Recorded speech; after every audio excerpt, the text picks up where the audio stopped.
We're giving people experiencing homelessness the tools to protect themselves against COVID-19. More in Common is checking in, with the Chicago Food Bank going above and beyond. We're planning to build 27,000 of these boxes by the end of the week. A hotel owner in Portland doing his part to protect the vulnerable. The county had a huge need, and it just was a no-brainer for us. And a man in Atlanta helping the homeless population to stop the spread.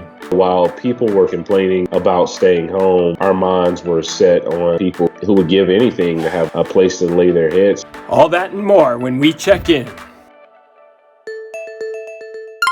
Hi, I'm Michael Koenigs, and we're dedicating this episode to some of the most vulnerable in society. We're starting off with a story out of Atlanta of a man who's doing what he can to help the homeless population there flatten the curve. What we're doing is giving people experiencing homelessness the tools and resources to protect themselves against COVID-19. My name is Terrence Lester, and I'm the executive director and founder of Love Beyond Walls. You know, when I was a teenager, ran away from home, experienced homelessness myself, and was able to overcome that. For people seeing me, noticing me, encouraging me.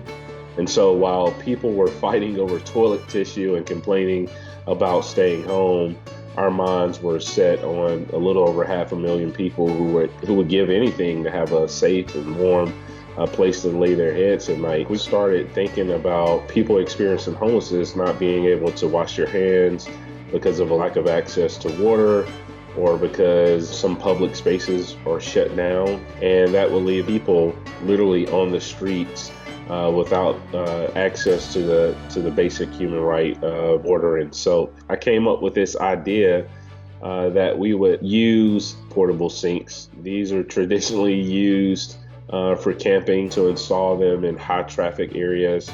People experiencing homelessness are more prone to contracting coronavirus because they live in close proximity. You think about the encampments. Many people rely on those communities for shared resources, like sharing bottles of water or food. I think this moment in time has given us an opportunity to see how interconnected we are, that we are stronger together, not apart.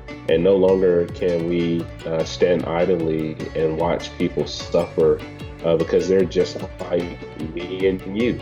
We have to look out for one another. Here are some stories I loved on social media about people going the extra mile to help out those in need right now. And to kick it off, check out these guys from the Pennsylvania National Guard moving food as fast as they can down the line in Pittsburgh. Outside, there was a line of cars over a mile long seeking food. And check out these volunteers helping to stuff bags of groceries for those in Massachusetts who are looking for a meal. And then there was this moment of Oprah talking about America's Food Fund. And I'm going to donate $1 million because I'm going to donate $1 million, and I hope you all will join me. I know everybody can't donate $1 million, but knowing how important it is right now and how important it is for the health of people around the country. Beyond just COVID care, it's about making sure people have the right nutrition. And we can't forget about the kids. Check out these cafeteria workers packing lunches for children out in Chicago. Over 1,000 lunches served here as they bring meals to people's doorsteps. No waiting in that cafeteria line. These are being delivered. The governor making sure there that the kids get at least 2 meals a day if they need them. And to see the effort and hard work of these people in the cafeteria, you gotta hand it to them. Incredible work. And those are just a few highlights. Be sure to check out our Facebook page for more daily updates of people doing good around the country. The economic disruption caused by COVID-19 has resulted in tremendous food insecurity. But this food bank in Chicago is doing its best to meet the demand. We know that with all of the school closures and with the businesses closing, that lower income families, hourly workers will be disproportionately affected by this crisis. So we're very concerned about just a rising need in our community, a rising food insecurity. Every day prior to the crisis, we know there are 400,000 families, individuals, seniors, kids in our service area in the suburbs of Chicago and in Northern Illinois who don't have enough to eat. That is growing dramatically right now during the crisis. So we are responding. Right now, we are in the process of packing thousands of emergency food boxes that will be distributed throughout the community. And these emergency food boxes are about 20 to 30 pounds a piece. They have non-perishable food such as canned fruits and vegetables, peanut butter and jelly, spaghetti, rice and beans, things like that that will kind of help get a family through this difficult time. The goal just for this week is we're planning to build 27,000 of these boxes by the end of the week. We are open for business. We are in disaster mode. Today here at the food bank, we have volunteers who are helping us pack over 6,000 boxes that we are getting out to our neighbors in need during the coronavirus crisis. In addition to the over 6,000 boxes that we are offering to our families in need, we have over 20 mobile pantries that are happening in our communities as well. We are feeding 3,600 children every day with meals. The most important thing that people can do right now is to donate money to support this effort. We appreciate all support, but the money really helps us right now because this is going to be a massive effort. Because we're a food bank, it allows us to buy food at cost, and we can really stretch those dollars, and we can buy what's most needed. Another thing you can do is you can reach out to the food pantry that's closest to you in your own neighborhood, and that's also important if you're someone who needs food. So you just call and check, make sure they're still operating, and just ask them what they need from you. It may be helping out, volunteering, it may be certain supplies or money. Certainly the heartwarming side of a crisis like this is seeing people come together to help our neighbors in need. You can tell a lot about a society based on how they treat their most vulnerable. And this next story is no exception.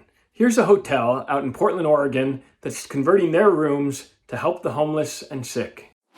For some, probably it's the first time they've had their own room, their own bathroom, and a television for an extended period of time in quite a while. I saw one of the people staying with us, they had a sticky note and they had drawn a nice thank you, and they came and they stuck it next to the Multnomah County sign, which was subtle, but just like a cool gesture that, this is a community that is very grateful. My name is Nick Pearson. I'm the general manager of the Jupiter Hotel here in Portland, Oregon. The Jupiter opened its doors 15 years ago. We were Portland's first independent boutique hotel.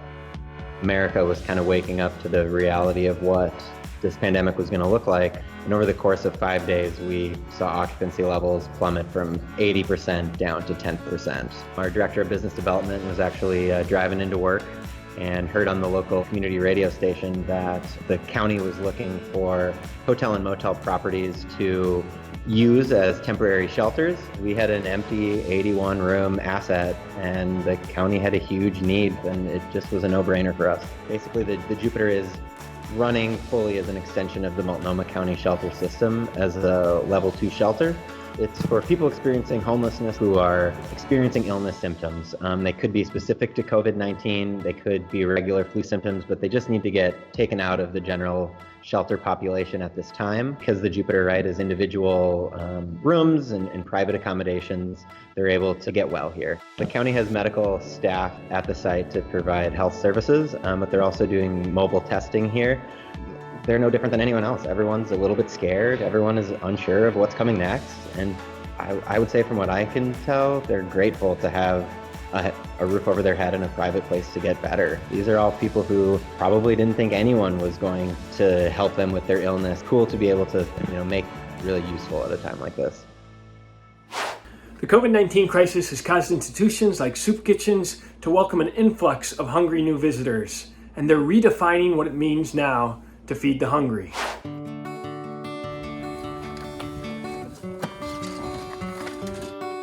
Normally, we're a soup kitchen, so usually this is our dining room, and we have people eating here 4 days a week. We usually have somewhere between 65 and 85 people. Another program we do is called our Healthy Backpack Program. In that program, we serve about 400 families a week. So what we're trying to do now is to redesign our work to meet this hugely increased need and the availability of volunteers. The hardest thing was we went from operating one way, and it felt like overnight our entire operation changed. Our meals went up by the thousands, and so now it's getting enough volunteers and getting the food that we need. You have parents that have kids in school and they're working a low-wage job, and they now can't go to work. They have kids at home and they have the food need they had before, but now they also don't have income. Some of the challenges is just what you probably expect. It's keeping the distance, making sure that all our surfaces are sanitized, and changing gloves every 20 minutes. Okay guys, change your gloves please. Thank you. Thank you. It's such a great community, so it feels good as we're doing it. We're still serving all our guests that are grateful, and we know that if we come together that it's going to be a success. I think it's important because there are people out there that are in greater need than I am. And as long as I am healthy and I have the time to give, I'm retired, that's what I do. I started volunteering here like 8 years ago. And then I was here for a while and then I left, and then, this is a good thing to do. I know there's a lot of hungry people. I've seen them here.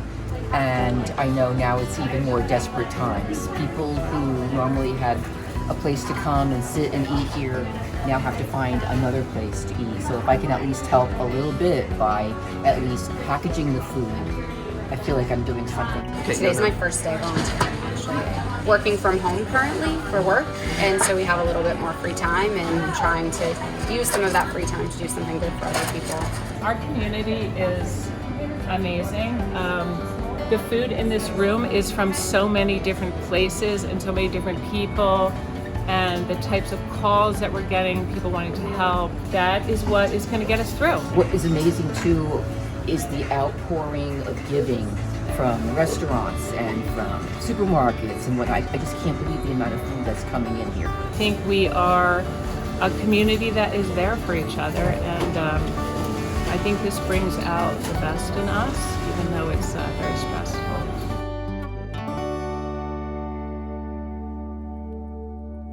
Thanks so much for watching our show today and for taking care of those in your communities who need it most right now. I'm Michael Koenigs, and this is More in Common.